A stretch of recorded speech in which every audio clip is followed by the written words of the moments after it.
विशिष्ट समाजसेवी तथा धर्मपरायण महिला अन्नपूर्णा महांती परलोक विभिन्न महलरू गभीर शोक प्रकाश।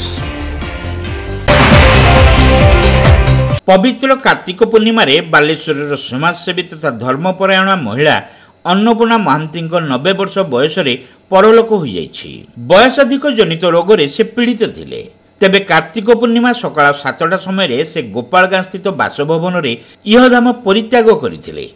मृत्यु बेलू 3 पुत्र दिलीप कुमार महांती, प्रदीप कुमार महांती और प्रमोद कुमार महांती बड़ झील दीप्ति दास, बड़ ज्वाई विमल कुमार दास, सान झील पिंकीबाला महांती और ज्वाई दिलीप रॉय प्रमुख उपस्थित थिले। मृत्यु खबर प्रचार हेबा परे शेष दर्शन पर गोपालगाँ स्थित बासभवन में बेस भीड़ परिलक्षित होइथिला। स्थानीय अंचल बहु विशिष्ट व्यक्ति बासभवन में पहुंची शेष दर्शन करने सहित शोक संतप्त परिवार को समवेदना जणाइथिले। तांकर पार्थिव शरीर को श्रीक्षेत्र पुरी स्वर्गद्वार को निया जाइथिला। सेठारे एक शोकाकूल परिवेश मध्य शेषकृत्य संपन्न होइथिला। ज्येष्ठ पुत्र दिलीप मुखाग्नि देइथिले। गोपालगाँ निवासी स्वर्गत सुरेंद्र प्रसाद महांती पत्नी हेउचंती अन्नपूर्णा। स्थानीय अंचल दुस्थ तथा अवहेलित महिला को थैथान करने सेमानकु न्याय प्रदान में से सर्वदा उद्यम करि आसुथिले।